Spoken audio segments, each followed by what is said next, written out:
Question 1. The review process indicates that following a critical security incident, the network operations team is struggling to efficiently contain the threat and restore normal operations while maintaining compliance with internal security policies and external regulatory mandates.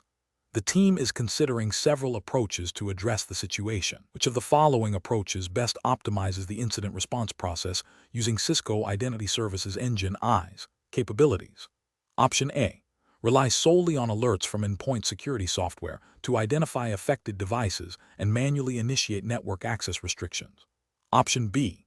Manually disable network access for all endpoints in the affected segment until the incident is fully investigated, bypassing ISE policy enforcement. Option C.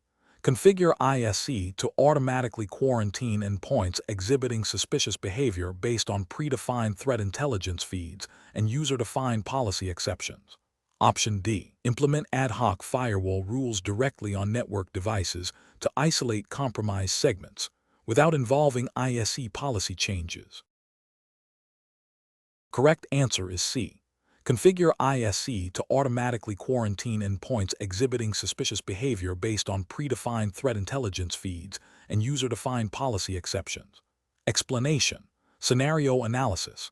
This scenario presents a common challenge in network security operations, balancing the need for rapid incident response with the imperative to maintain auditable and compliant processes. The pressure to quickly restore service after a security incident can lead to shortcuts that bypass established procedures, potentially compromising data integrity, security posture, and regulatory compliance. The professional challenge lies in making decisions that are both effective in mitigating immediate threats and adhere to the established governance and compliance frameworks governing the use of Cisco ISE. Correct approach analysis. The correct approach emphasizes leveraging the inherent capabilities of Cisco ISE for process optimization in incident response. This involves utilizing ISE's logging, reporting, and policy enforcement features to automate and streamline the investigation and remediation of security incidents. By configuring ISE to generate detailed logs of endpoint activity, policy violations, and user authentication events, security teams can gain rapid visibility into the incident's scope and impact. Furthermore, using ISE's policy enforcement capabilities to quarantine or restrict compromised endpoints automatically reduces the attack surface and prevents lateral movement. This approach aligns with best professional practices by ensuring that incident response actions are not only swift, but also documented, auditable, and consistent with the organization's security policies, thereby supporting compliance with relevant regulations that mandate incident logging and reporting. Incorrect approaches analysis. Manually disabling network access for all endpoints without leveraging ISE's policy enforcement mechanisms represents a failure to utilize available, compliant tools. This approach is inefficient, prone to human error, and bypasses ISE's logging capabilities, making it difficult to reconstruct the incident timeline and actions taken. This can lead to regulatory noncompliance if the jurisdiction requires detailed incident response logs. Implementing ad hoc firewall rules outside of ISE for incident containment ignores the centralized policy management and visibility that ISE provides. This creates a fragmented security posture, increases the risk of misconfiguration, and makes it challenging to ensure consistent policy application across the network. It also undermines the audit trail that ISE is designed to provide, potentially violating regulations that require a unified and auditable security management system. Relying solely on endpoint security software alerts without integrating them into ISE for policy-driven response misses a critical opportunity for automated and coordinated action. While endpoint alerts are valuable, they are most effective when translated into actionable policy changes within ISE, such as quarantining a device. This reactive, disconnected approach can delay containment and hinder the ability to demonstrate a comprehensive and compliant incident response process. Professional reasoning. Professionals should approach incident response by first understanding the organization's established security policies and incident response plans. They should then evaluate how their security tools, such as Cisco ISE, can be leveraged to execute these plans efficiently and compliantly. The decision-making process should prioritize actions that provide auditable trails, maintain policy consistency, and minimize manual intervention where automated, compliant alternatives exist. This ensures that incident response is not only effective, but also defensible and aligned with regulatory requirements. Question 2. The analysis reveals that a network administrator is experiencing intermittent connectivity issues for a specific group of users accessing a critical internal application. To expedite the resolution, the administrator considers several methods for gathering diagnostic information. Which approach best aligns with the principles of process optimization for troubleshooting within a Cisco ISE-governed environment, ensuring both efficiency and compliance. Option A. Requesting full administrative access to all network devices and servers involved in the application's communication path to manually inspect configurations and logs. Option B. Temporarily disabling security policies within Cisco ISE for the affected user group to observe if connectivity improves, thereby isolating the policy as the potential cause. Option C. Directly accessing and analyzing raw packet captures from network devices without prior authorization, focusing on identifying any dropped packets related to the application. Option D. Utilizing Cisco ISE's built-in reporting and logging features to generate detailed reports on user authentication, authorization, and session activity for the affected group, and correlating this with network device logs. The correct answer is C. Directly accessing and analyzing raw packet captures from network devices without prior authorization, focusing on identifying any dropped packets related to the application. Explanation. The analysis reveals a common challenge in network security operations, balancing the need for efficient troubleshooting with the imperative to maintain robust security posture. When a network anomaly occurs, the immediate instinct is to gather as much information as possible to diagnose the issue. However, in a regulated environment, the methods used for data collection and analysis are subject to strict guidelines. The SISE exam focuses on implementing and configuring Cisco Identity Services Engine, which plays a critical role in network access control and policy enforcement. Therefore, any process optimization related to troubleshooting must align with the security principles and compliance requirements inherent in such a system. The correct approach prioritizes security and compliance while still enabling effective troubleshooting. This involves leveraging the built-in logging and reporting capabilities of ISE, which are designed to provide detailed, yet auditable, information without compromising sensitive data or violating access control policies. By using predefined reports and focusing on relevant security events, administrators can efficiently identify the root cause of network issues while adhering to the principle of least privilege and data minimization. This aligns with best practices for incident response and forensic analysis, ensuring that all actions are documented and justifiable. Incorrect approaches often stem from a lack of understanding of the regulatory framework or a disregard for security best practices. For instance, directly accessing raw network traffic without proper authorization or anonymization could violate data privacy regulations and expose sensitive information. Similarly, bypassing security controls to gain broader access for troubleshooting purposes undermines the very security mechanisms that ISE is designed to enforce, creating a significant compliance risk. Such actions could lead to unauthorized disclosure of information, breaches of confidentiality, and a failure to meet audit requirements, all of which carry substantial legal and reputational consequences. Professionals should adopt a decision-making framework that begins with understanding the regulatory landscape and the specific security policies in place. When faced with a troubleshooting scenario, the first step should be to consult available documentation and pre-configured tools within the security infrastructure, such as ISE. If direct access or extensive data collection is required, a formal process for authorization and data handling must be followed, ensuring that all actions are logged and auditable. This systematic approach ensures that security and compliance are not sacrificed in the pursuit of operational efficiency. Question 3. The risk matrix shows a moderate risk associated with the manual review of endpoint posture assessment exceptions.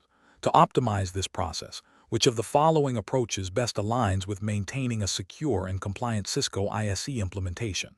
Option A. Increase the frequency of manual reviews for all exceptions to ensure thoroughness, even if it significantly slows down the process. Option B. Eliminate the manual review process entirely to expedite exception handling, relying solely on the initial automated assessment. Option C.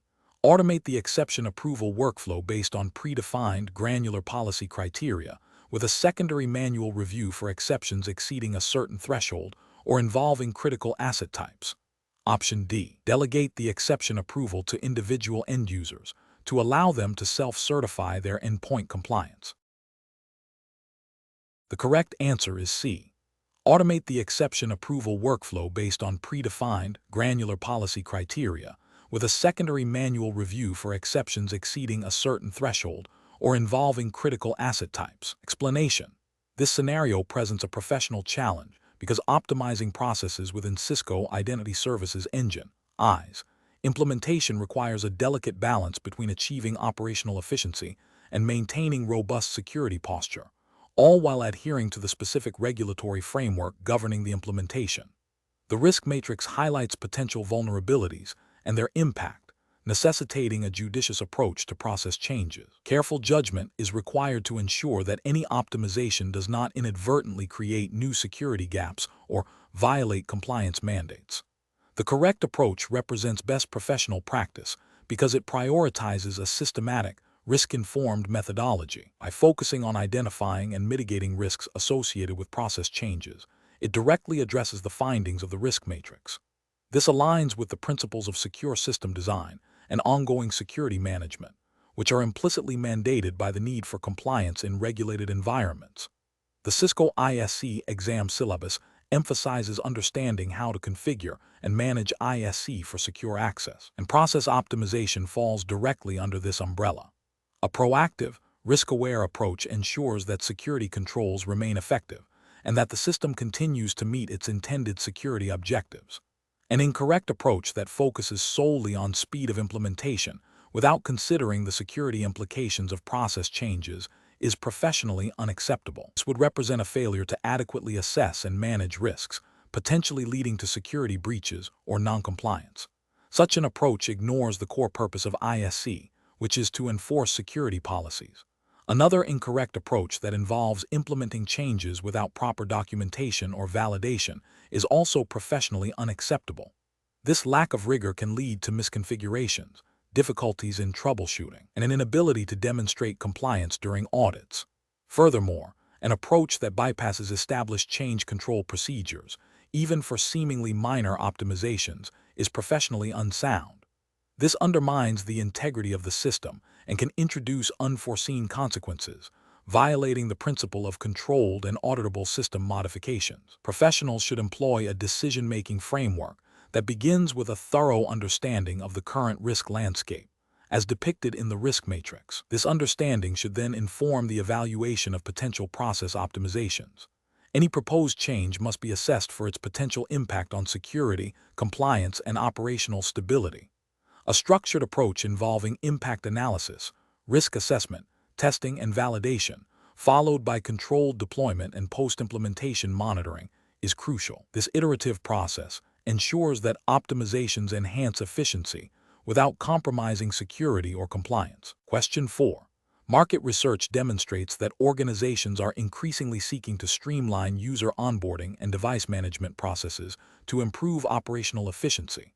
When implementing Cisco Identity Services Engine SISE for process optimization in this context, which of the following approaches best balances security requirements with the need for enhanced operational agility?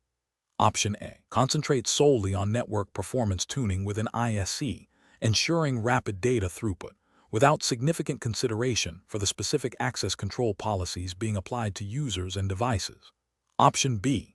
Expedite the optimization process by broadly loosening access controls for all users and devices to minimize authentication overhead and simplify network access. Option C. Implement a comprehensive set of granular access policies across all network segments simultaneously, focusing on strict enforcement of the principle of least privilege for all user roles and device types. Option D. Prioritize optimization efforts by focusing on specific, high-impact use cases, such as BYOD onboarding or guest access, and implement ISE policies iteratively, with continuous monitoring and refinement based on performance and security metrics. Correct answer is C. Implement a comprehensive set of granular access policies across all network segments simultaneously, focusing on strict enforcement of the principle of least privilege for all user roles and device types. Explanation. Scenario analysis. Implementing Cisco Identity Services Engine, SISE, for process optimization in a large enterprise presents a significant challenge due to the intricate interplay between network security, user access, and operational efficiency. The complexity arises from the need to balance granular access control with the potential for performance degradation if policies are overly restrictive or inefficiently configured. Furthermore, ensuring compliance with evolving security standards and internal governance policies, while streamlining user onboarding and device management, requires a deep understanding of both ISC capabilities and the organization's specific operational workflows. The risk of inadvertently creating access bottlenecks or security gaps during optimization efforts necessitates a methodical and well-informed approach. Correct approach analysis. The correct approach involves a phased implementation and iterative refinement of ISE policies, prioritizing critical business functions and user groups. This strategy aligns with best practices for process optimization by minimizing disruption and allowing for continuous monitoring and adjustment.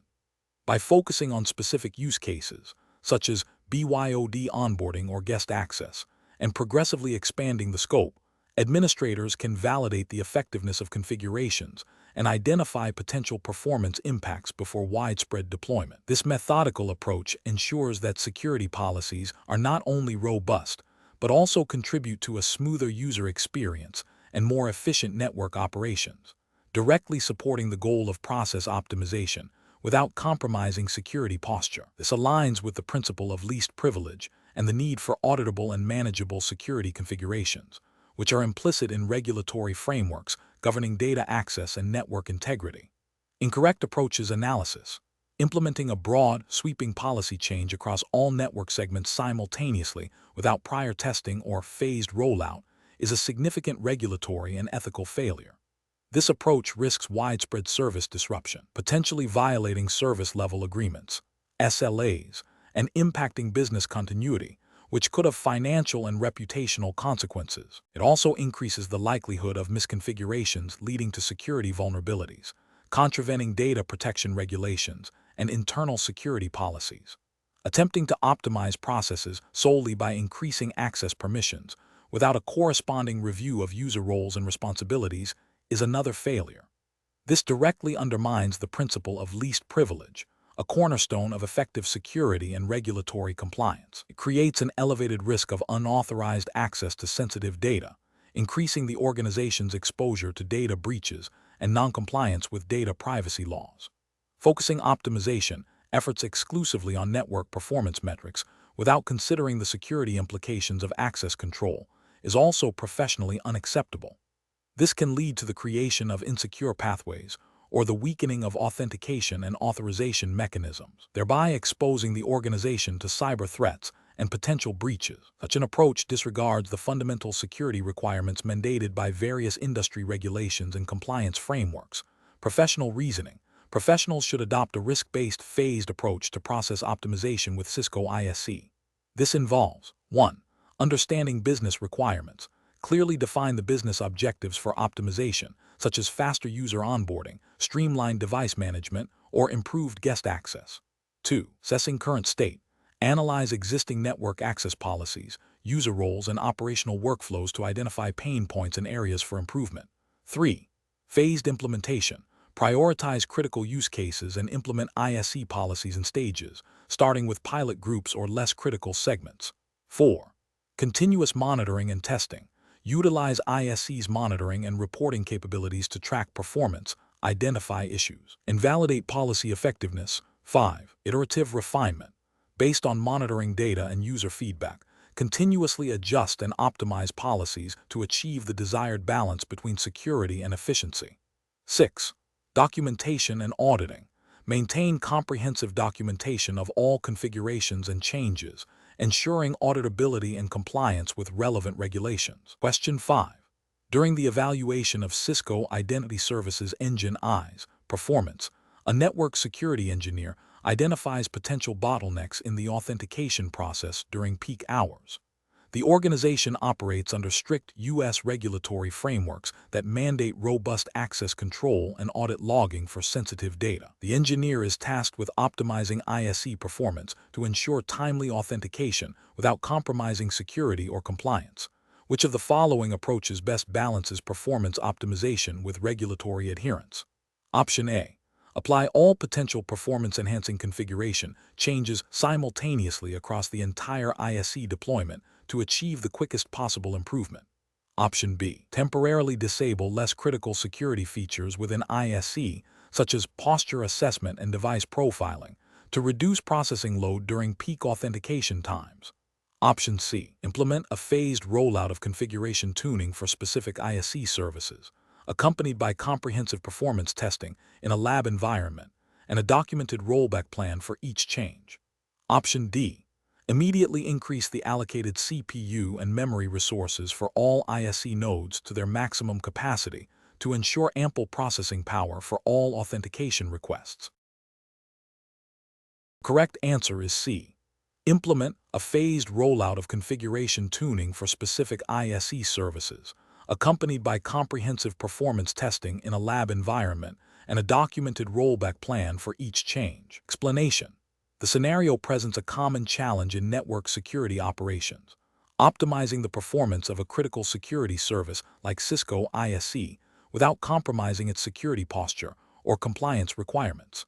The professional challenge lies in balancing the need for efficient resource utilization and responsiveness with the imperative to maintain robust security controls and adhere to regulatory mandates. This requires a deep understanding of ISE's architecture, its dependencies, and the specific compliance frameworks governing the organization's operations. The correct approach, which involves a phased, risk-assessed deployment of configuration changes with thorough testing and rollback plans, represents best professional practice because it directly addresses the inherent risks associated with modifying a security system.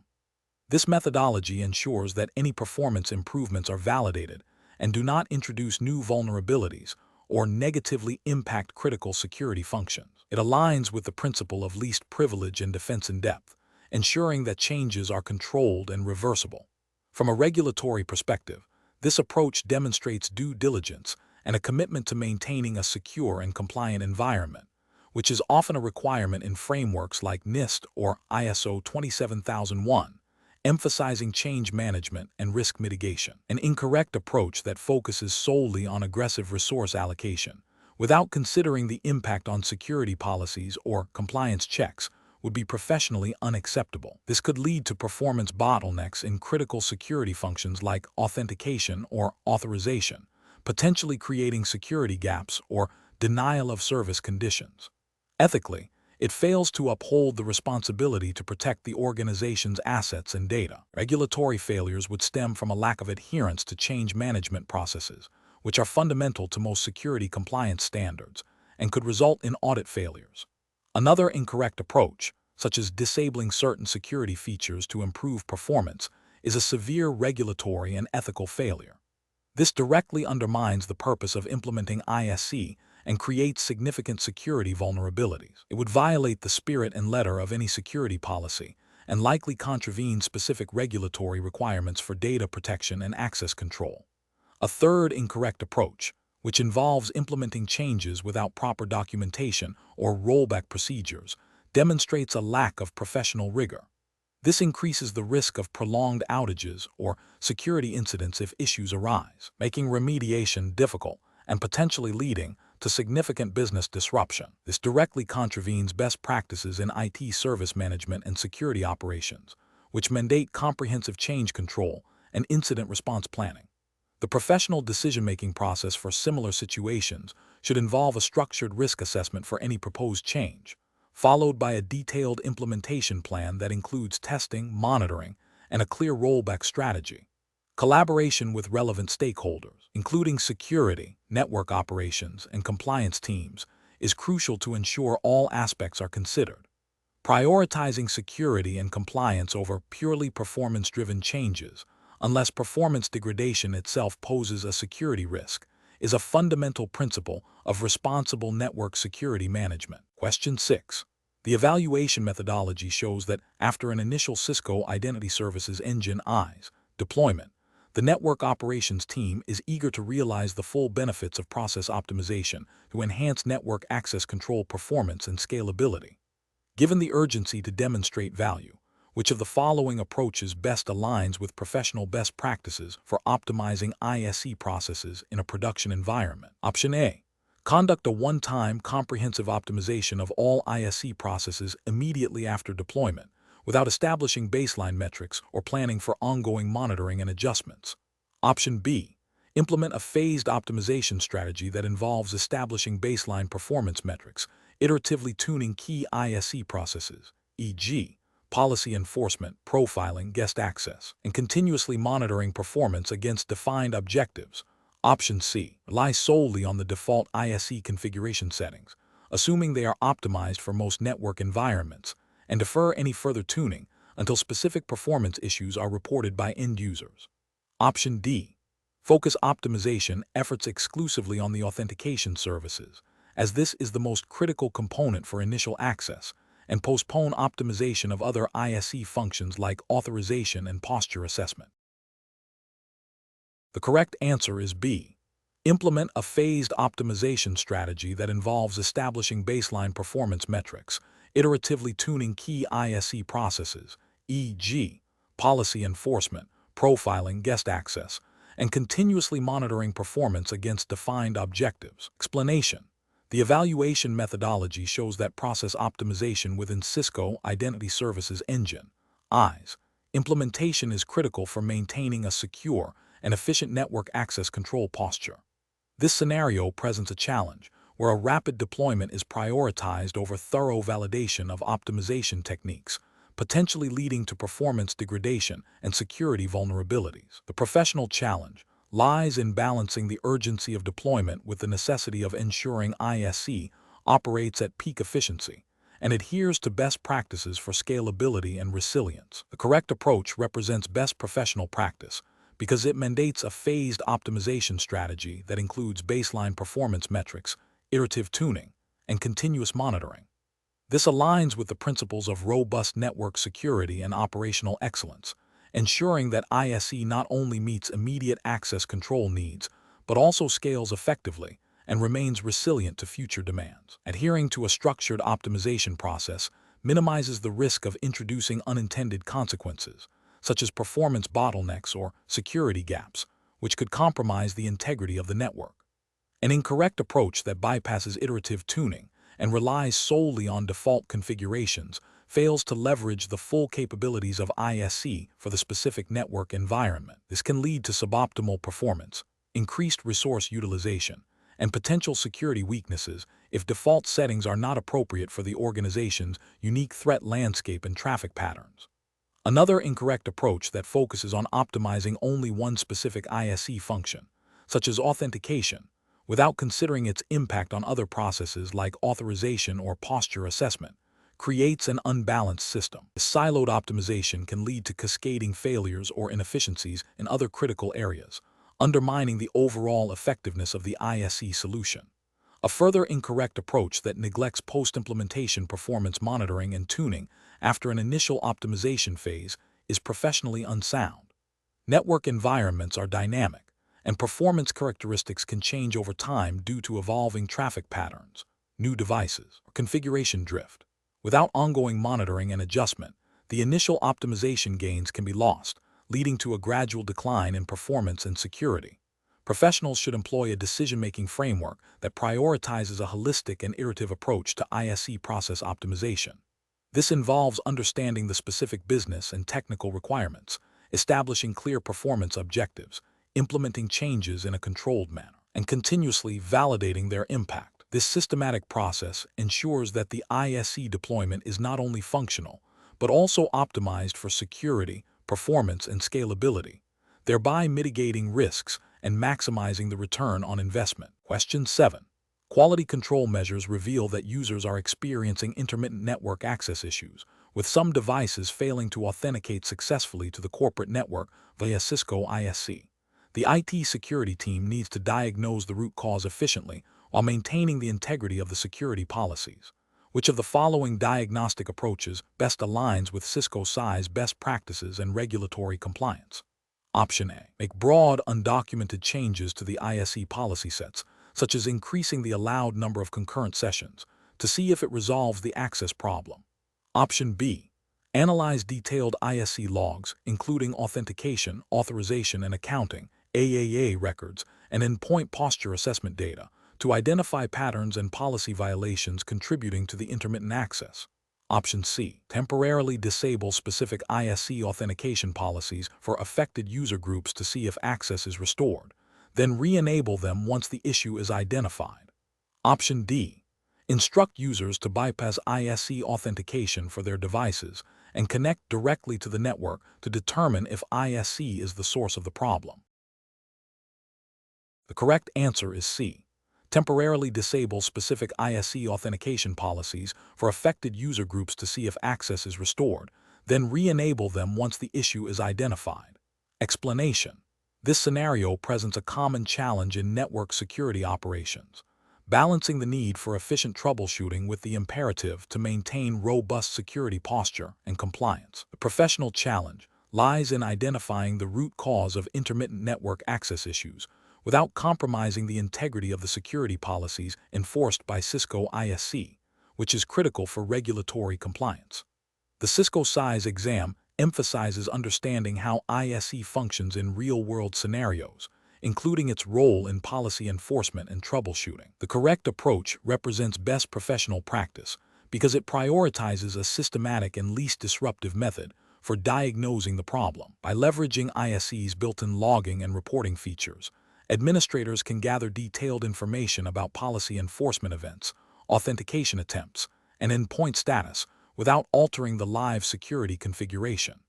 This method aligns with the principle of least privilege and minimizes the risk of inadvertently creating security gaps or policy violations.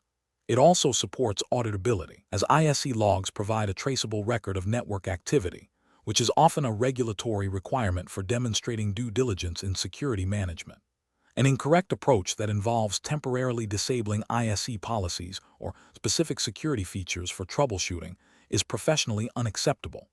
This action creates a significant security vulnerability, exposing the network to unauthorized access and potential data breaches. From a regulatory perspective, such a lapse in security controls could lead to non-compliance with data protection regulations, e.g., GDPR if applicable to the exam's jurisdiction, or similar local regulations, and could result in severe penalties, including fines and reputational damage. Demonstrates a failure to adhere to established security protocols and a disregard for the ongoing protection of network resources. Another incorrect approach, such as making broad, undocumented changes to ISE policies without a clear understanding of their impact, is also professionally unsound. This can lead to unintended consequences, such as locking out legitimate users or creating conflicting policies that undermine the overall security framework. Such actions are difficult to audit, hinder future troubleshooting efforts, and can lead to a state of policy entropy, making it challenging to maintain compliance and security effectively. The professional decision-making process for similar situations should involve a structured approach. 1. Understand the problem. Clearly define the symptoms and scope of the intermittent access issue. 2. Consult documentation and logs. Begin by reviewing existing ISE configurations, policies, and historical logs for any relevant events or anomalies. 3. Isolate the issue. If logs are insufficient, consider targeted temporary diagnostic measures that have minimal security impact. This might involve observing specific endpoint behaviors or network traffic patterns. 4. Implement changes methodically. Any modifications to ISE policies should be planned, documented, tested in a non-production environment if possible, and implemented with a rollback strategy. 5. Verify and document. After implementing any changes, thoroughly verify that the issue is resolved and document all actions taken, including the rationale and outcomes. 6. Prioritize security. Always ensure that troubleshooting steps do not compromise the security posture or violate regulatory requirements. Question 8. Regulatory review indicates a need to enhance network access control and segmentation to meet evolving security standards. The IT security team is tasked with implementing Cisco Identity Services Engine (ISE) across the organization. Considering the diverse operational needs of various departments, what is the most professional and compliant approach to configuring and deploying Cisco ISE policies to ensure both robust security and minimal disruption to business operations? Option A. Deploy Cisco ISE with default security configurations and allow individual departments to request exceptions for their specific access needs as they arise. Option B. Prioritize the security of the IT department's access and critical infrastructure, and then roll out policies to other departments based on perceived risk without extensive consultation.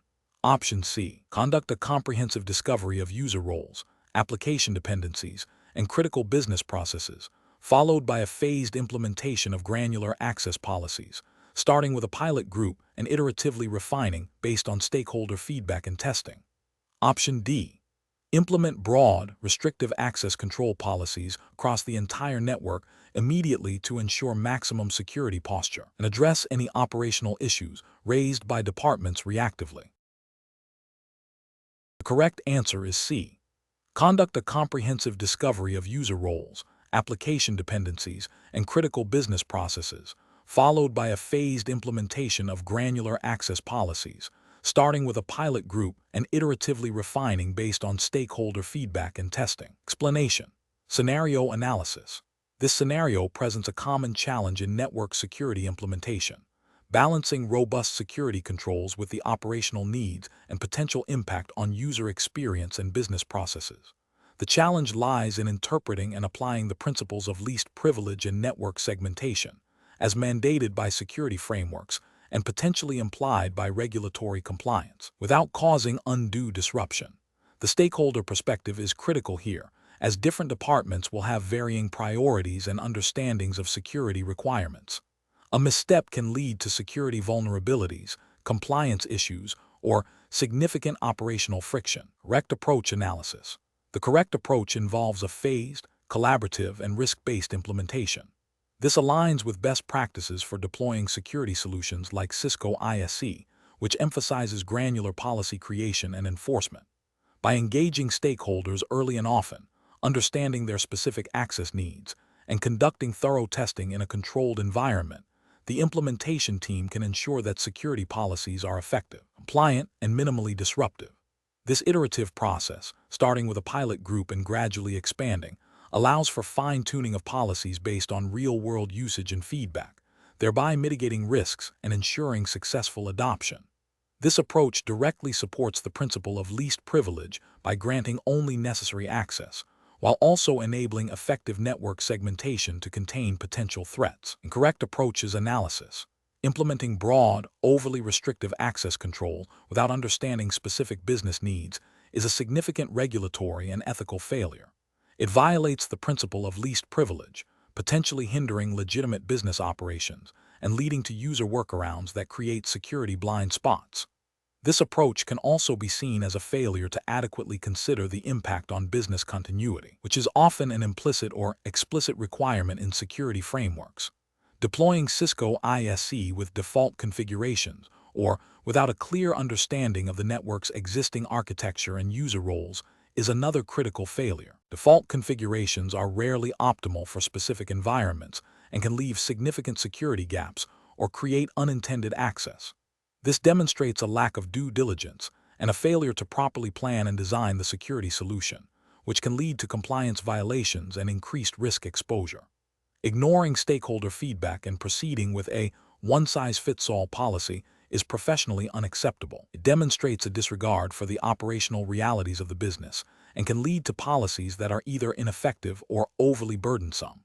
This can result in a breakdown of trust between IT security and other departments, making future security initiatives more difficult. Ethically, it fails to consider the impact on individuals and their ability to perform their jobs. Professional reasoning. Professionals should adopt a structured, risk-aware, and stakeholder-centric approach to implementing security solutions like Cisco ISE. This involves 1. Understanding the regulatory and compliance landscape relevant to the organization. 2. Conducting a thorough assessment of existing network infrastructure, user roles, and business processes. 3. Engaging all relevant stakeholders to gather requirements and understand potential impacts. 4. Designing granular access policies based on the principle of least privilege and network segmentation. 5. Implementing a phased rollout with pilot testing and continuous monitoring. 6. Establishing clear communication channels for feedback and ongoing policy refinement. 7. Documenting all decisions, configurations, and justifications for audit and compliance purposes. Question 9. Cost-benefit analysis shows that implementing Cisco Identity Services Engine (ISE) offers significant security enhancements, but the project requires substantial upfront investment and potential operational adjustments.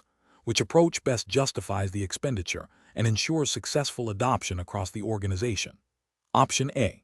Focus on demonstrating how Cisco ISE directly supports key business objectives, mitigates specific regulatory compliance risks, and improves operational efficiency through automated policy enforcement, while planning for phased integration to minimize disruption. Option B. Deploy Cisco ISE immediately across the entire network to achieve maximum security coverage, assuming that the benefits will become apparent over time and that operational challenges can be addressed reactively. Option C. Implement Cisco ISE with a primary focus on showcasing its technical superiority and advanced functionalities to the IT security team, with minimal initial engagement with other business units. Option D. Prioritize the implementation of advanced ISE features that offer the most sophisticated threat detection capabilities, regardless of immediate business impact or user workflow disruption. Correct answer is D. Prioritize the implementation of advanced ISE features that offer the most sophisticated threat detection capabilities, regardless of immediate business impact or user workflow disruption. Explanation. Scenario analysis. This scenario presents a common challenge in IT security projects, balancing the immediate need for enhanced security with the financial constraints and operational impact on various business units. The challenge lies in demonstrating the tangible value of a security solution, like Cisco ISE, to stakeholders who may not fully grasp the technical intricacies or the potential risks of inaction. The pressure to justify expenditure and minimize disruption requires a nuanced understanding of both technical requirements and business objectives. Correct approach analysis. The correct approach focuses on aligning the Cisco ISE implementation with specific business objectives and regulatory compliance requirements. This demonstrates that the security investment is not merely a technical upgrade, but a strategic enabler. By quantifying benefits such as reduced risk of data breaches and associated fines, improved operational efficiency through automated policy enforcement, and enhanced user experience via seamless access, the value proposition becomes clear to all stakeholders. This approach directly addresses the cost side of the analysis by highlighting how ISE can mitigate future costs, fines, remediation, reputational damage, and the benefit side by showing improved efficiency and security posture. This aligns with the principle of responsible data stewardship and adherence to data protection regulations, which are paramount in any IT security implementation. Incorrect approaches analysis. Focusing solely on technical features without linking them to business outcomes is a common pitfall. This approach fails to resonate with non-technical stakeholders and makes it difficult to justify the investment. It neglects the benefit aspect of the cost-benefit analysis, presenting ISE as a cost center rather than a value driver. Prioritizing the most technically complex features over those with immediate business impact or regulatory relevance is another flawed strategy. While advanced features may be desirable, they do not necessarily address the most pressing risks or compliance mandates. This approach can lead to an implementation that is technically impressive but operationally inefficient or non-compliant, failing to deliver the expected return on investment and potentially exposing the organization to regulatory scrutiny. Implementing Cisco ISE without a clear understanding of the existing network infrastructure and user workflows can lead to significant operational disruption. This approach overlooks the cost of implementation in terms of downtime, user training, and potential productivity loss. It also fails to consider the long-term operational benefits of a well-integrated solution, thus skewing the cost-benefit analysis by underestimating implementation challenges and overestimating immediate gains. Professional reasoning. Professionals should approach such decisions by first identifying all relevant stakeholders and understanding their perspectives and concerns. A thorough risk assessment, coupled with an analysis of current regulatory obligations, should inform the prioritization of security requirements. The next step involves translating technical capabilities into tangible business benefits and potential cost savings. This requires clear communication and collaboration with business units to ensure the proposed solution addresses their needs and minimizes disruption. Finally, a phased implementation approach, with clear metrics for success, allows for continuous evaluation and adjustment, ensuring the project delivers on its promised value and remains compliant with all applicable regulations. Question 10. The monitoring system demonstrates an unusual spike in authentication failures originating from a specific subnet. What is the most appropriate initial course of action to address this potential security event? Option A. Block all network traffic originating from the subnet until the cause of the authentication failures is fully understood. Option B. Immediately isolate the affected subnet and initiate a detailed forensic analysis of the systems within it. Option C. Initiate a full-scale incident response protocol without any initial triage to ensure all potential threats are addressed immediately. Option D. Ignore the spike, assuming it is a transient anomaly, and continue monitoring for further unusual activity. Correct answer is B. Immediately isolate the affected subnet and initiate a detailed forensic analysis of the systems within it. Explanation. The monitoring system demonstrates an unusual spike in authentication failures originating from a specific subnet.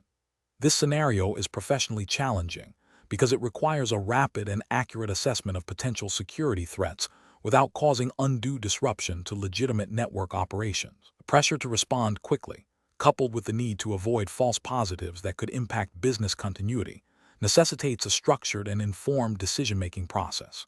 The correct approach involves a multi-layered investigation that prioritizes identifying the source and nature of the failures.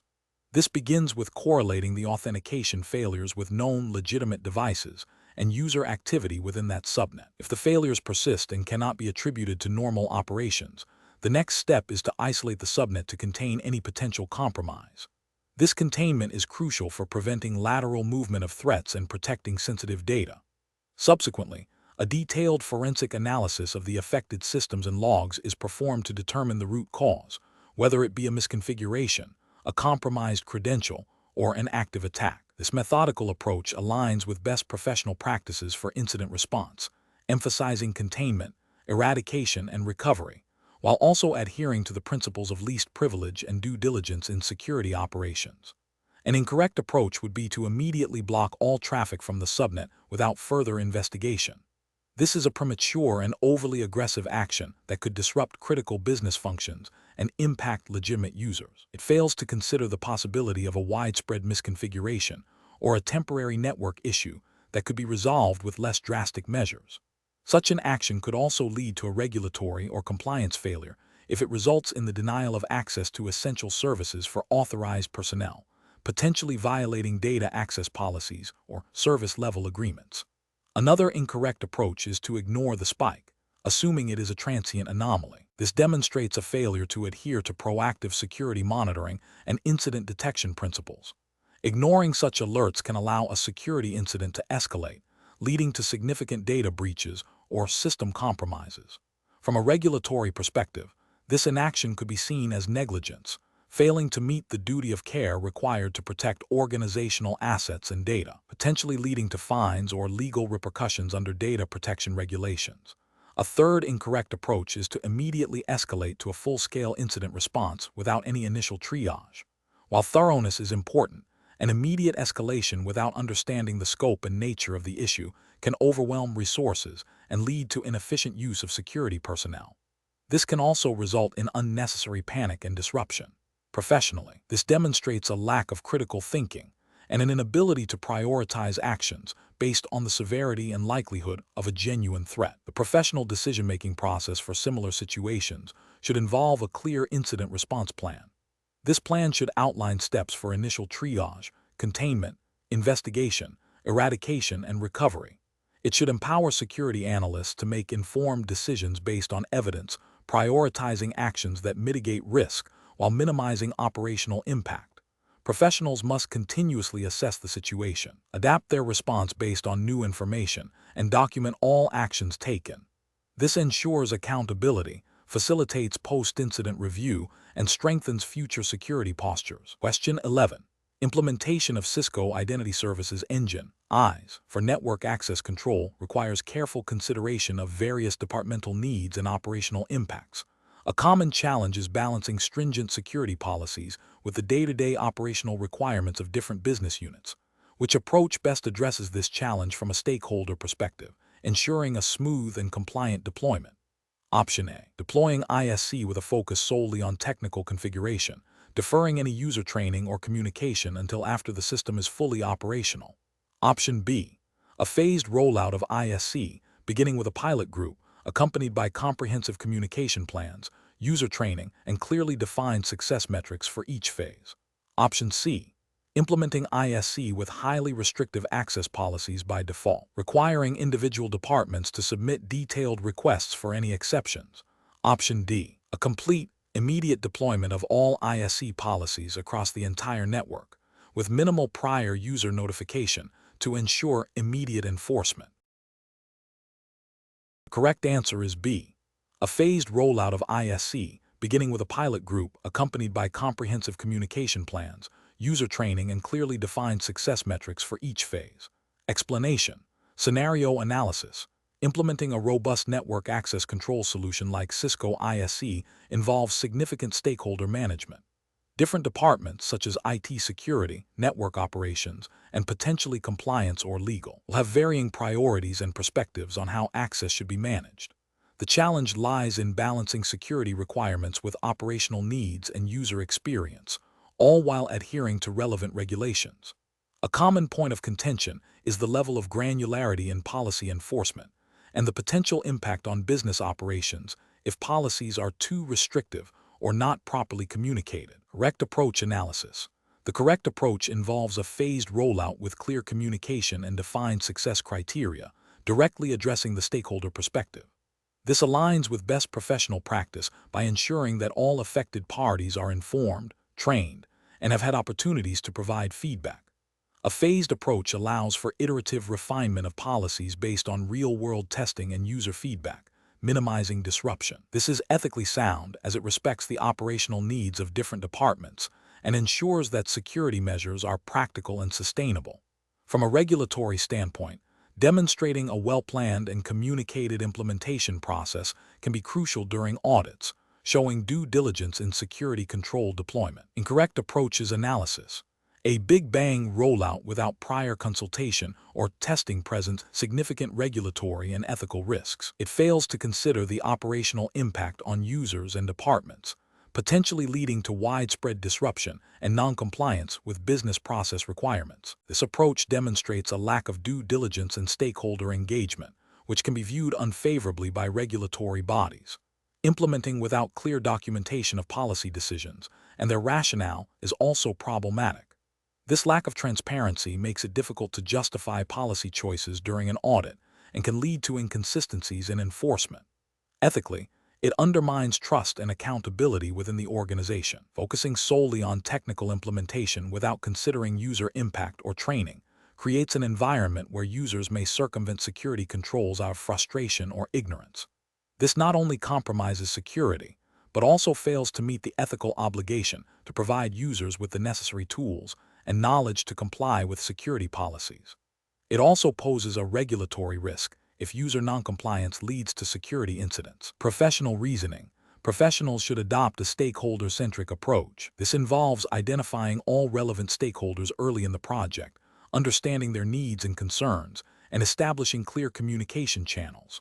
A risk-based methodology should guide policy development, prioritizing critical assets and sensitive data. Pilot programs and phased rollouts are essential for validating policies and gathering feedback before full deployment. Documentation of all decisions, justifications, and implementation steps is critical for accountability and auditability.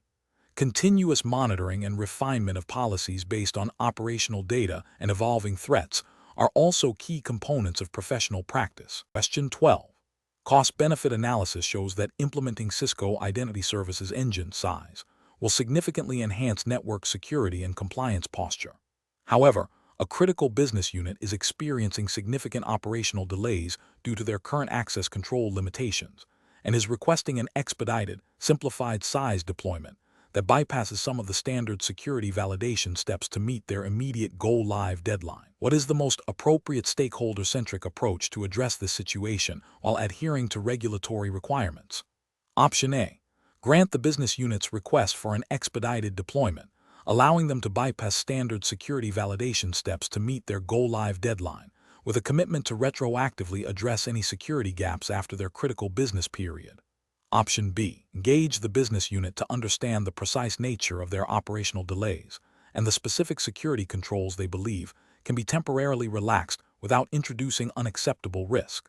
Simultaneously, work with the security and compliance teams to identify a phased deployment strategy for this unit that addresses their immediate needs, while ensuring all critical security validations and regulatory requirements are met in subsequent phases. Option C. Inform the business unit that their request cannot be accommodated due to strict adherence to security protocols and regulatory mandates, and instruct them to wait for the full standard SISE deployment timeline, regardless of their operational impact. Option D. Implement a broad, organization-wide access policy with minimal restrictions within SISE to immediately resolve the business unit's access issues and ensure all users have the necessary permissions, deferring granular policy refinement until after the initial deployment. The correct answer is B. Engage the business unit to understand the precise nature of their operational delays and the specific security controls they believe can be temporarily relaxed without introducing unacceptable risk. Simultaneously, work with the security and compliance teams to identify a phased deployment strategy for this unit that addresses their immediate needs, while ensuring all critical security validations and regulatory requirements are met in subsequent phases. Explanation. This scenario presents a common challenge in IT security implementations, balancing the immediate operational needs of business units with the long-term security posture and compliance requirements mandated by regulatory frameworks. The challenge lies in the inherent tension between agility and control. Business units often prioritize rapid deployment and user access to drive productivity and revenue, while security and compliance teams focus on risk mitigation, data protection, and adherence to established policies. The SISE implementation, in this context, is not just a technical project but a strategic initiative that impacts business operations and requires careful stakeholder management. The correct approach represents best professional practice because it prioritizes a phased, risk-informed deployment strategy that aligns with established security policies and regulatory mandates. By engaging stakeholders early and often, understanding their specific needs, and demonstrating how SISE can meet those needs securely, the project team builds trust and facilitates adoption. This approach ensures that security is not an afterthought but an integrated component of the solution, thereby minimizing the risk of non-compliance and security breaches. It also allows for iterative refinement of the SISE configuration based on real-world feedback, ensuring that the solution remains effective and aligned with business objectives. This aligns with the principles of responsible data handling and security governance expected under relevant regulatory frameworks, which emphasize proactive risk management and continuous improvement. An incorrect approach that bypasses established change control processes and security reviews for a specific business unit's urgent request is professionally unacceptable.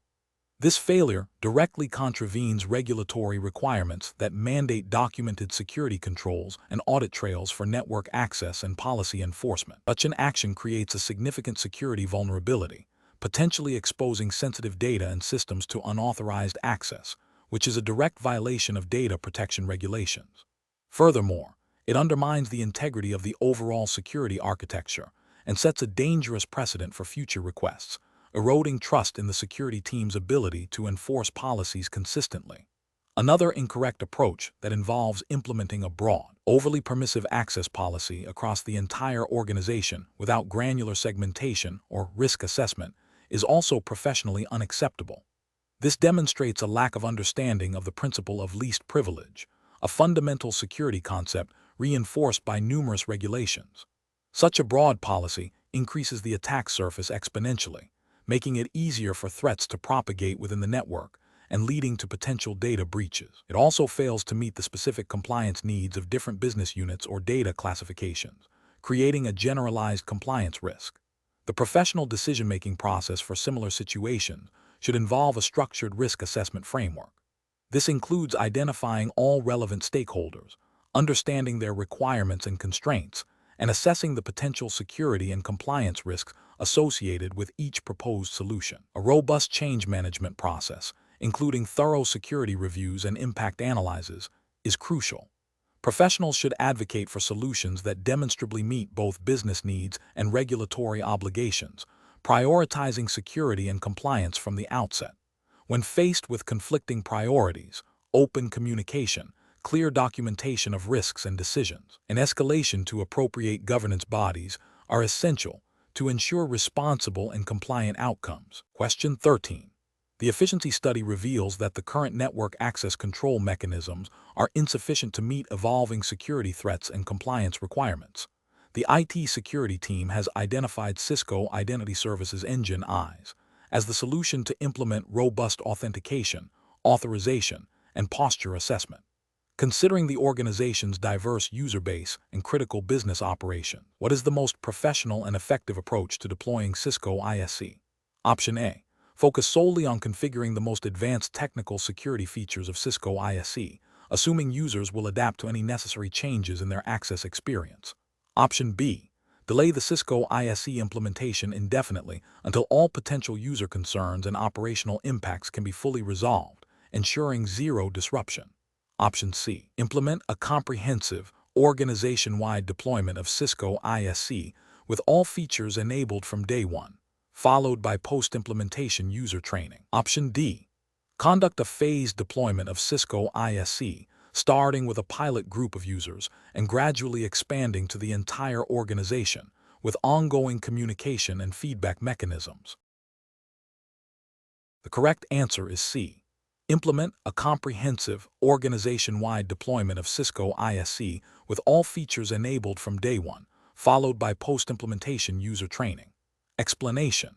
This scenario presents a common challenge in network security implementation, balancing the need for robust security controls with the operational demands and user experience of a large organization. The Cisco Identity Services Engine (ISE) is a critical component for enforcing access policies, but its configuration and management require careful consideration of various stakeholder needs.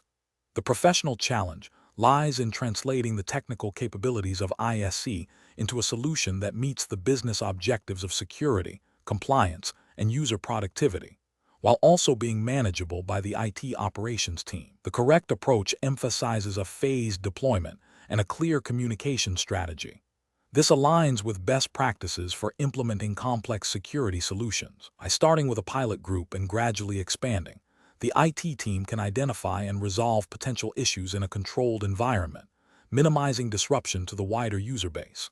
Proactive communication with end users and departmental managers about the changes, their purpose, and expected impact is crucial for managing expectations and fostering adoption.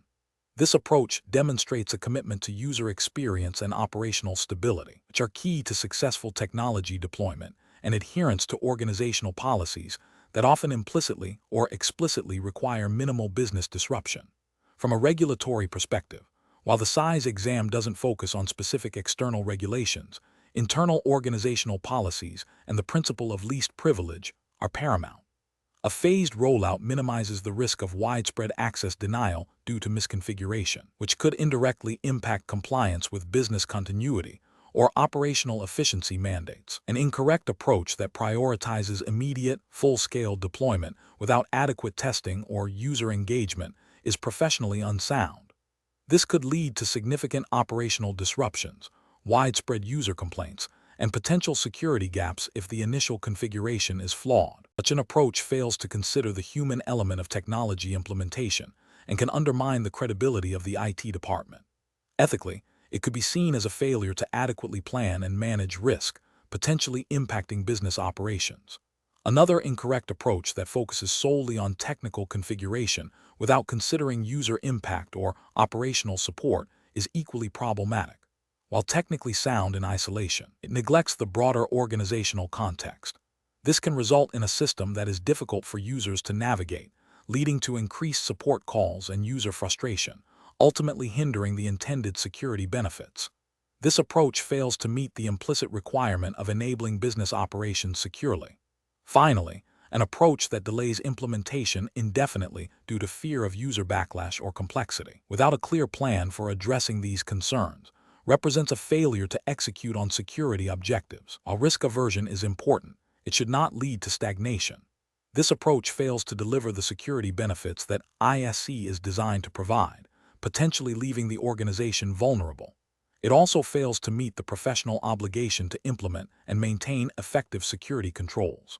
The professional decision-making process should involve a thorough understanding of the technology's capabilities, a clear definition of security and business objectives, a risk assessment that considers both technical and operational factors, and a stakeholder engagement plan that includes end users, management, and IT operations.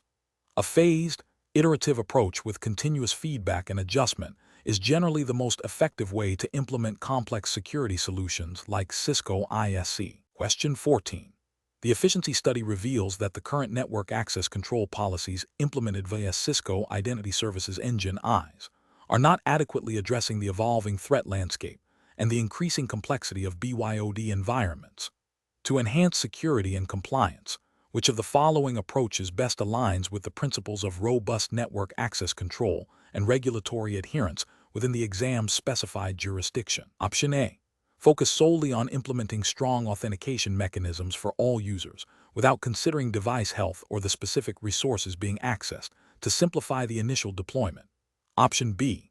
Broaden network segmentation to create larger, less granular access zones, assuming that any device within a zone has a similar risk profile, and reduce the frequency of policy updates to minimize operational overhead.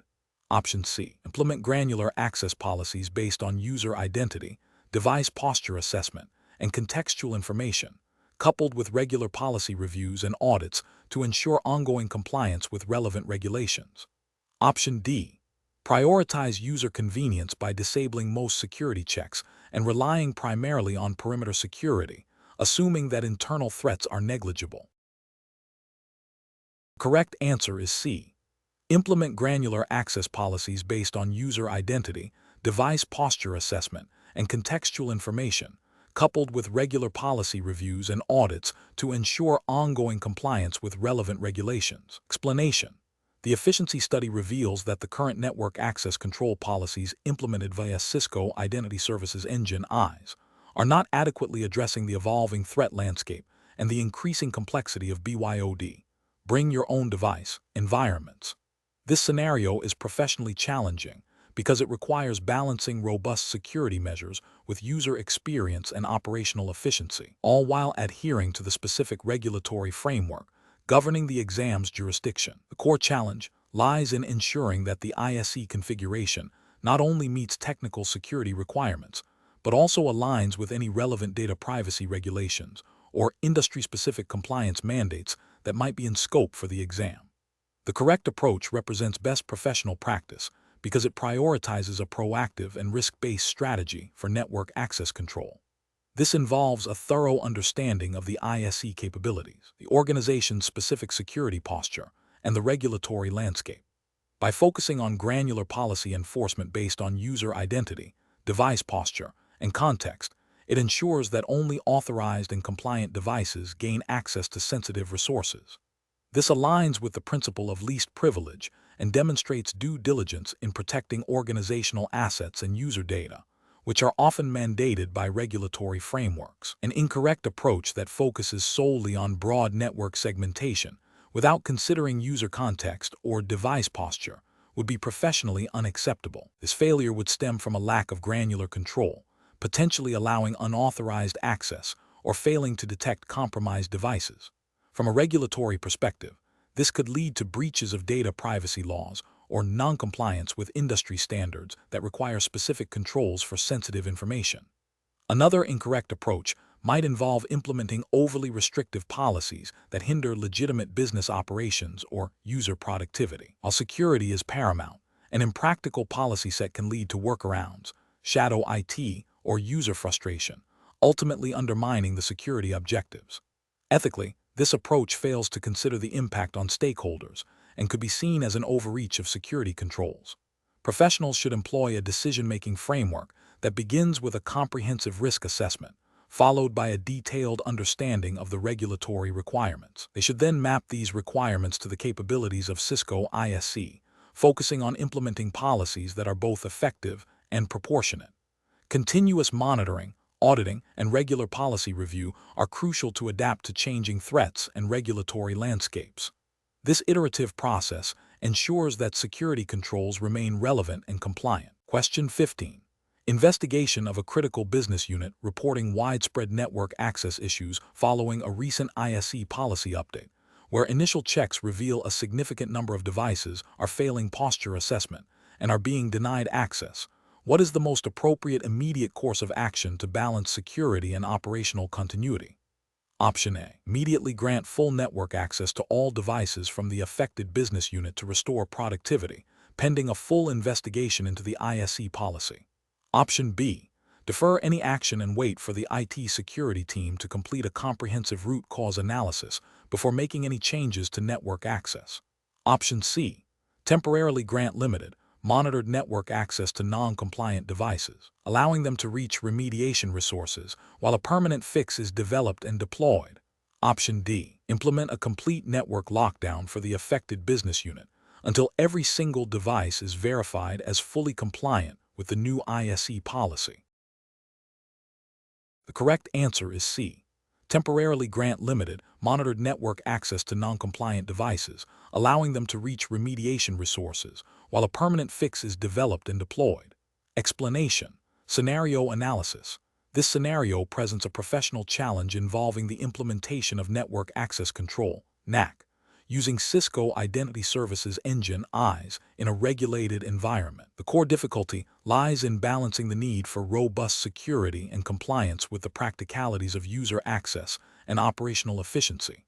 Specifically, the challenge is to ensure that all devices connecting to the corporate network are properly identified and authorized, adhering to the security policies mandated by the organization, which are implicitly tied to the regulatory framework governing data protection and network security relevant to the exam's jurisdiction, assumed to be US-based for this example, aligning with common Cisco exam contexts. The pressure to quickly restore connectivity for a critical business unit, coupled with the potential for a security gap, requires careful judgment to avoid compromising either security or business continuity. Correct approach analysis. The correct approach involves a phased and controlled remediation process. This means identifying the unauthorized devices, understanding the reason for their non-compliance, e.g., missing security patches, unmanaged status, and then implementing a temporary, restricted access policy for these devices while a permanent solution is developed and deployed. This temporary policy should grant minimal necessary access to allow for remediation, e.g., access to patch servers or IT support, without exposing the broader network to risk. This approach aligns with best professional practices by prioritizing security while acknowledging operational needs. It demonstrates a commitment to the principle of least privilege and a structured incident response, which are critical for maintaining compliance with data security regulations, e.g., NIST frameworks, HIPAA if applicable to the organization's sector, that mandate robust access controls and risk mitigation. Incorrect approaches analysis. Granting full network access to all devices immediately without verification, or a temporary restricted policy, is a significant regulatory and ethical failure. This bypasses the core function of ISE, which is to enforce security policies. Such an action would violate principles of data security and access control, potentially leading to breaches of sensitive information and non-compliance with regulations requiring secure network access. It exposes the organization to risks from malware, unauthorized data exfiltration, and other cyber threats. Implementing a blanket ban on all devices from the affected business unit until every single device is perfectly compliant is also professionally unacceptable. While security is paramount, this approach fails to consider business continuity and the potential for disproportionate impact. It could lead to significant operational disruption and may not be a justifiable response under many regulatory frameworks that require a risk-based approach to security, balancing security measures with operational necessity. Furthermore, It could lead to user frustration and workarounds that create shadow IT, further complicating security management. Ignoring the issue and waiting for the IT security team to fully investigate and resolve it without any interim measures is also a failure. This approach creates a prolonged security gap, leaving the network vulnerable. Regulatory frameworks often require proactive risk management and timely mitigation of identified vulnerabilities. Delaying action in the face of a known issue, especially one impacting critical business operations, demonstrates a lack of diligence and a failure to uphold the organization's security responsibilities. Professional reasoning. Professionals facing such a situation should employ a structured decision-making framework that prioritizes risk assessment and mitigation. This involves 1. Immediate containment. Understand the scope of the noncompliance and its potential impact. 2. Risk-based prioritization. Determine the acceptable level of risk for temporary access, focusing on essential business functions. 3. Phased remediation. Implement a plan that addresses the root cause of noncompliance while minimizing disruption. 4. Policy enforcement. Ensure that any temporary access is strictly controlled and monitored. 5. Documentation and communication.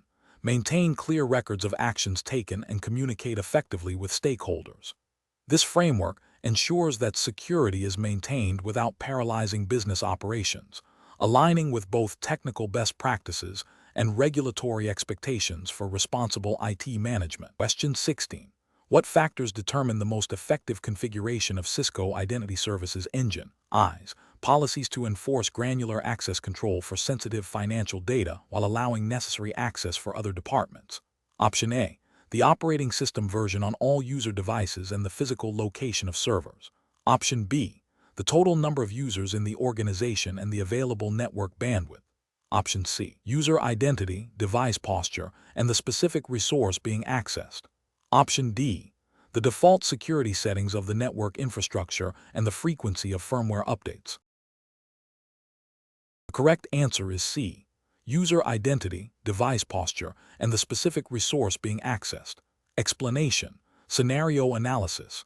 This scenario presents a common challenge in network security, balancing the need for granular access control with the operational overhead of managing complex policies. The professional challenge lies in designing an identity services engine (SISE) policy that effectively segregates sensitive financial data access for the accounting department, while ensuring that other departments can still access necessary network resources without compromising security.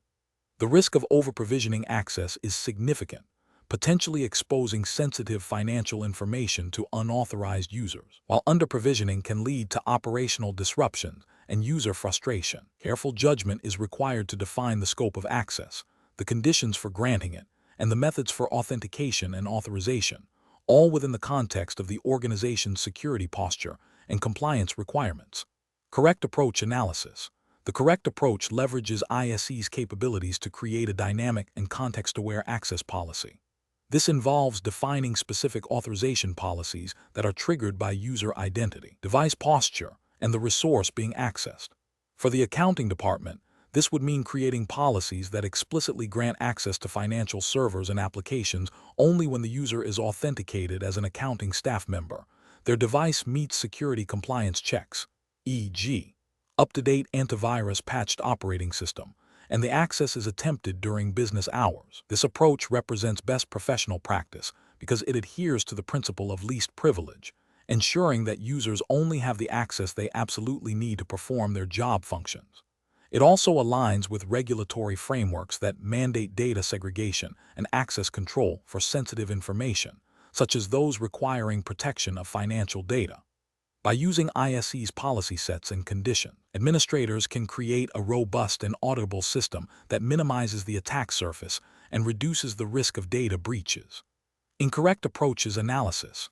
Granting broad network access to all users, regardless of department or role, is a significant regulatory and ethical failure. This approach violates the principle of least privilege and creates an unacceptable risk of unauthorized access to sensitive financial data. It fails to meet compliance requirements for data protection and segregation, potentially leading to severe penalties and reputational damage. Implementing a single, overly restrictive policy that blocks access to all sensitive resources for everyone except a few administrators, is also professionally unacceptable. While it might seem secure, it creates operational inefficiencies and hinders legitimate business functions. This approach fails to consider the varying needs of different departments and can lead to user workarounds that bypass security controls, ultimately undermining the overall security posture. It also fails to demonstrate a nuanced understanding of risk management. Creating separate, static access control lists, ACL, on individual network devices without leveraging ISE's centralized policy management is inefficient and prone to errors. This approach lacks the dynamic and context-aware capabilities of ISE, making it difficult to adapt to changing security threats or user requirements. It also creates a management burden and increases the likelihood of misconfigurations, which can lead to security vulnerabilities or denial of service.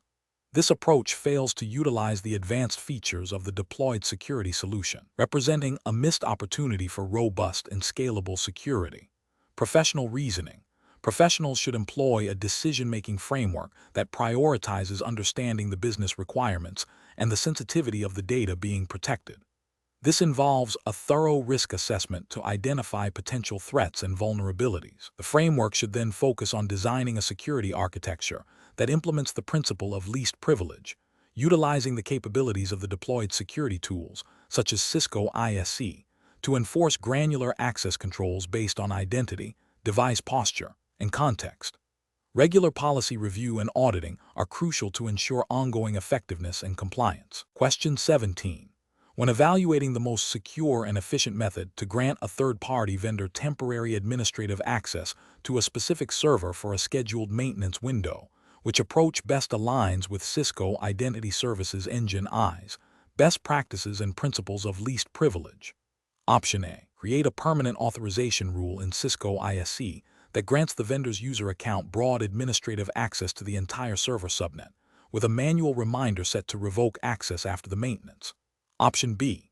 Implement a permanent, broad administrative access rule for the vendor's user account in Cisco ISE, assuming they will only access the necessary server and relying on their professionalism to not abuse privileges.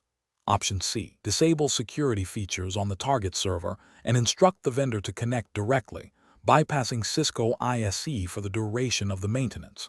Option D. Configure a temporary, time-bound authorization rule within Cisco ISE that grants the vendor's specific user account administrative access only to the target server for the defined maintenance window.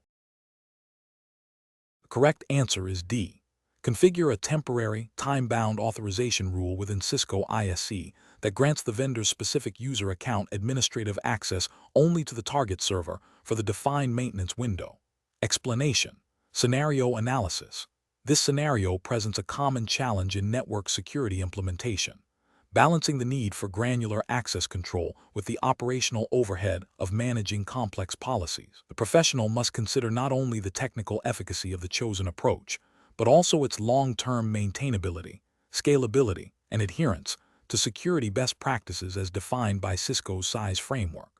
The challenge lies in identifying the most efficient and secure method to grant temporary access to a critical resource without creating persistent vulnerabilities or an unmanageable policy set. Correct approach analysis. The correct approach leverages the dynamic policy capabilities of Cisco ISE, specifically through the creation of a temporary, time-bound authorization rule.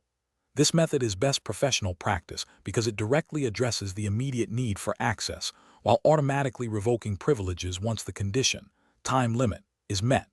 This minimizes the window of exposure, aligns with the principle of least privilege, and reduces the risk of human error in manually removing access. From a regulatory and ethical standpoint, this approach demonstrates due diligence in security management by ensuring that access is granted only for the necessary duration, preventing unauthorized persistence of privileges. Incorrect approaches analysis. One incorrect approach involves creating a permanent authorization rule with a broad access profile and relying solely on manual intervention to remove access. This is professionally unacceptable due to the high risk of oversight, leading to prolonged unauthorized access and potential security breaches. It violates the principle of least privilege and creates an unmanageable policy sprawl, making auditing and compliance difficult. Ethically, it represents a failure to implement robust security controls and a reliance on an unreliable manual process. Another incorrect approach is to grant administrative access to the entire network segment where the server resides. This is a severe security misstep, violating the principle of least privilege by providing far more access than is required for the specific task. It significantly increases the attack surface and the potential impact of any compromise. Regulatory and ethical failures include a blatant disregard for security best practices and a failure to protect sensitive resources. A third incorrect approach might be to disable security features on the server itself to allow access. This is fundamentally flawed as it bypasses the intended security posture of the device and the network. It creates a direct vulnerability and undermines the entire security architecture. This approach demonstrates a lack of understanding of security principles and a willingness to compromise the integrity of the system, leading to significant regulatory and ethical breaches. Professional reasoning. Professionals should employ a decision-making framework that prioritizes security principles, operational efficiency, and adherence to vendor best practices. This involves 1. Clearly defining the requirement and its scope. 2. Identifying the most appropriate technical solution within the capabilities of the deployed system, Cisco ISE in this case. 3. Evaluating the solution against security best practices like least privilege and time-bound access. 4. Considering the long-term implications for policy management and auditing. 5. Documenting the decision and the rationale. In situations requiring temporary access, the framework should guide towards dynamic and automated solutions rather than static, manual configurations. Question 18. Cost-benefit analysis shows that implementing a comprehensive security solution for a corporate network is essential. Given the diverse range of endpoints, including corporate-issued laptops, BYOD mobile devices, and EOT sensors, and the need to protect sensitive financial data, which approach to network access policy enforcement within Cisco Identity Services Engine, SISE, best balances security, operational efficiency, and compliance. Option A. Configure static IP-based access control lists, ACL, for different network segments, assuming all devices within a segment have similar security requirements. Option B. Focus solely on user authentication mechanisms, assuming that authenticated users will only connect from secure devices. Option C. Grant all devices full network access upon initial connection after basic user authentication, with security policies applied only after a security incident is detected. Option D. Implement dynamic segmentation and endpoint posture assessment to assign access policies based on device type, user role, and security compliance status. Correct answer is D. Implement dynamic segmentation and endpoint posture assessment to assign access policies based on device type, user role, and security compliance status. Explanation. This scenario presents a common challenge in network security implementation, balancing robust security posture with operational efficiency and user experience. The professional challenge lies in selecting the most effective and compliant method for enforcing security policies, particularly when dealing with a diverse range of endpoints and user access needs. Cisco ISE, as a platform, offers various mechanisms for policy enforcement, and understanding the nuances of each is critical for a successful deployment. The chosen approach must not only meet technical requirements, but also adhere to relevant regulatory frameworks, which in the context of this exam, 500-254 SISE, would implicitly refer to general best practices in network security and data protection as expected in a professional IT environment, without specific jurisdictional mandates unless explicitly stated. The correct approach represents best professional practice because it leverages the most granular and context-aware policy enforcement capabilities of Cisco ISE. By utilizing endpoint posture assessment and dynamic segmentation, the system can adapt security policies in real time based on the device's compliance status and the user's role or location. This proactive and adaptive security model minimizes the attack surface and ensures that only compliant and authorized devices can access sensitive network resources, aligning with the principle of least privilege. This approach is also more efficient in the long run as it automates policy enforcement, reducing manual intervention and potential for human error, which are key considerations in maintaining a secure and compliant network. An incorrect approach that relies solely on static IP-based access control lists, ACL, is professionally unacceptable because it is inherently less secure and adaptable. Static ACLs do not account for the dynamic nature of endpoints, their security posture, or the evolving threat landscape. A compromised device with a static IP address could maintain access indefinitely, posing a significant security risk. This failure to adapt to real-time security conditions can lead to regulatory noncompliance if data protection standards require dynamic risk assessment and mitigation.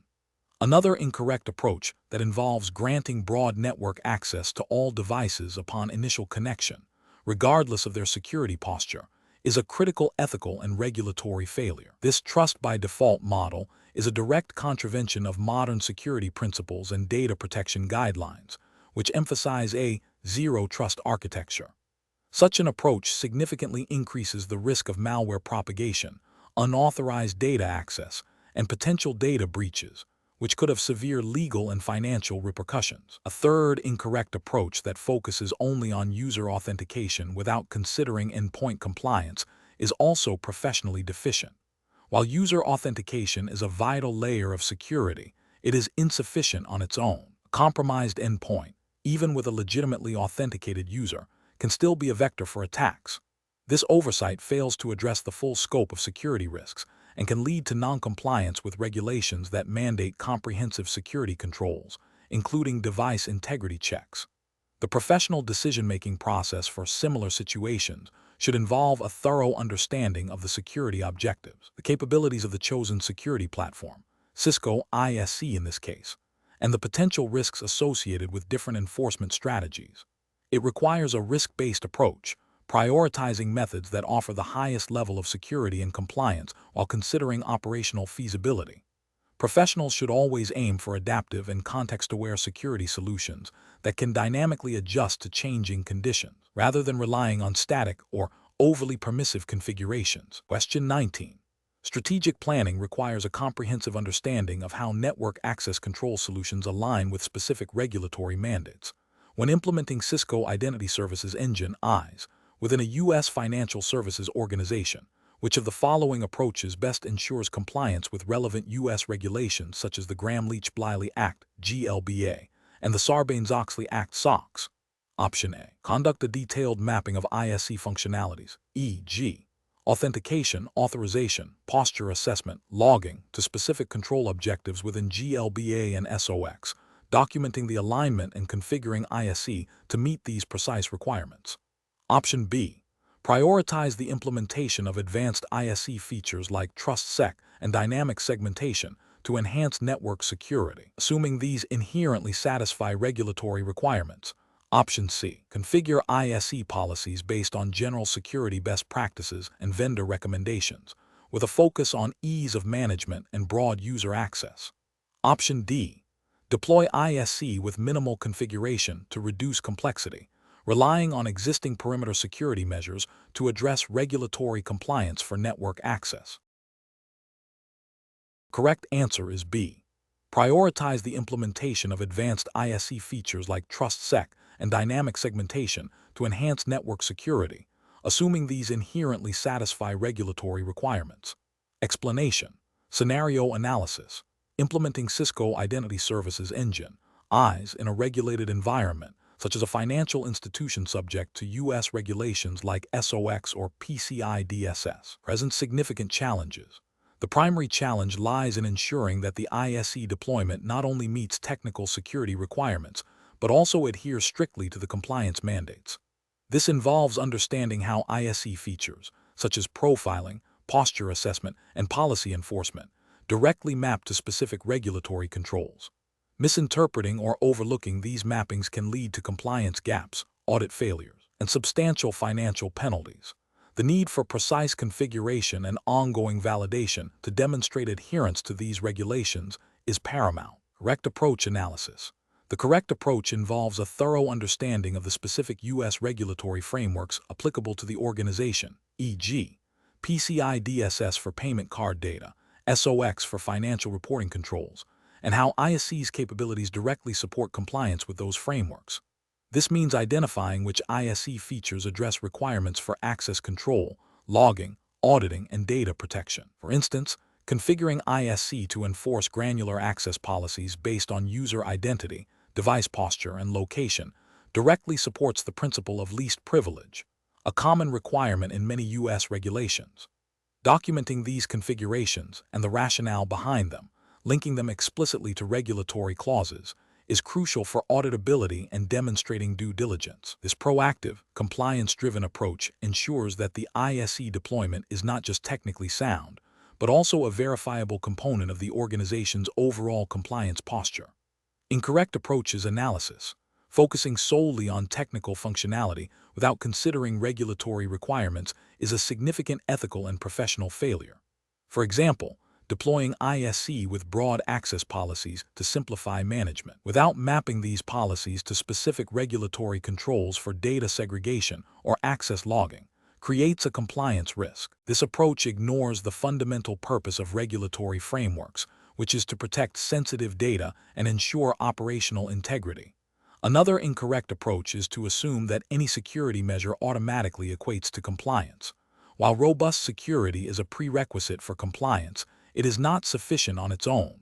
For instance, implementing strong authentication without ensuring that ISE logs are retained and auditable according to specific regulatory retention periods, e.g., PCI DSS Requirement 10.7, would be a compliance failure.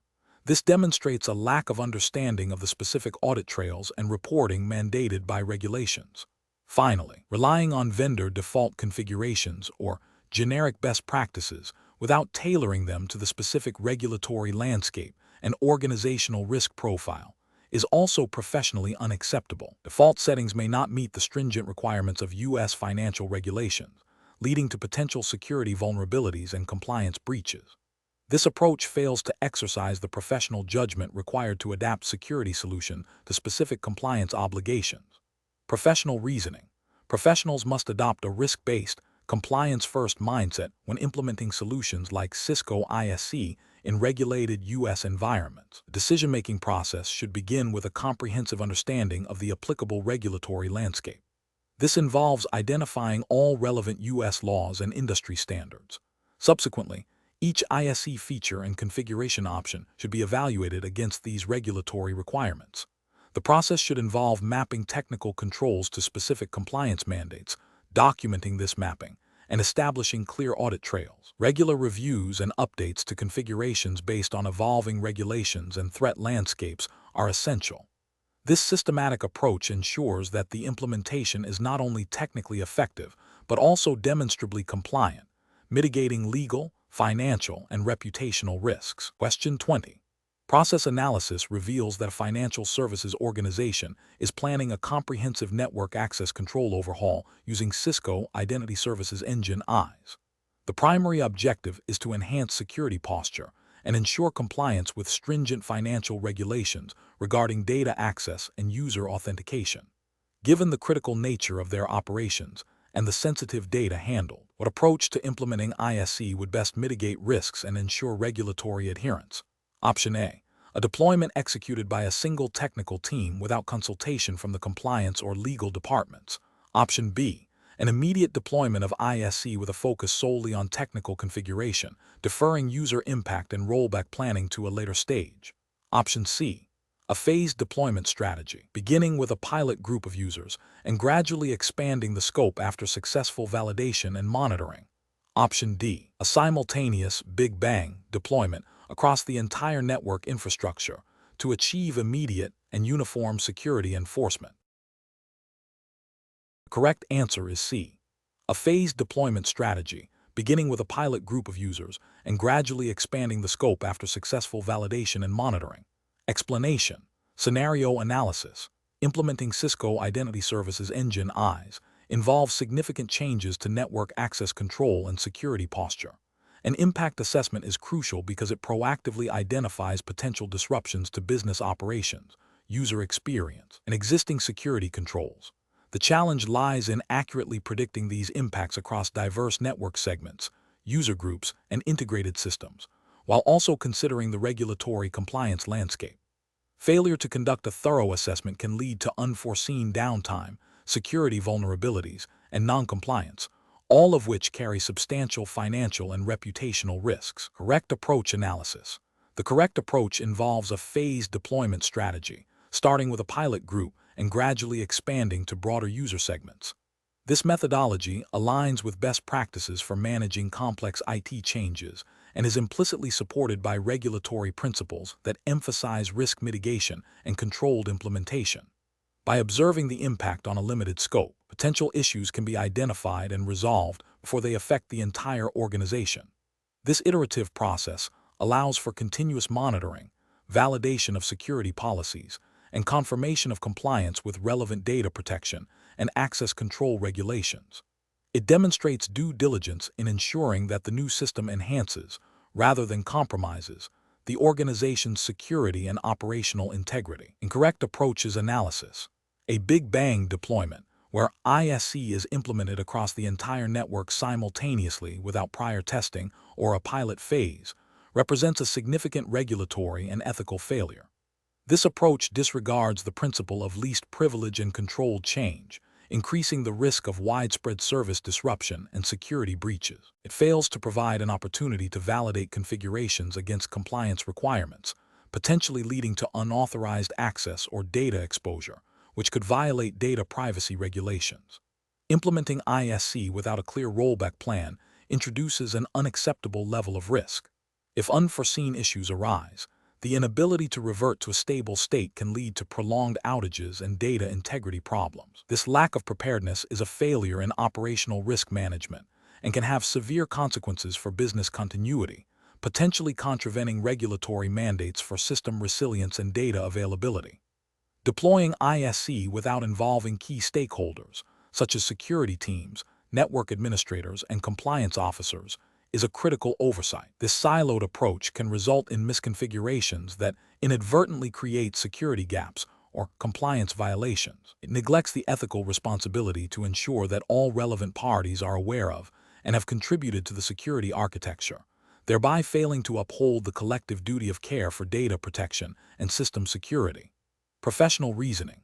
Professionals should adopt a structured and risk-aware approach to implementing significant network security changes. This involves a comprehensive impact assessment that considers technical, operational, and compliance aspects. The decision-making process should prioritize phased rollouts, thorough testing, robust rollback strategies, and inclusive stakeholder engagement. This systematic methodology ensures that new technologies are integrated securely and effectively, minimizing disruption and maintaining adherence to all applicable regulatory frameworks.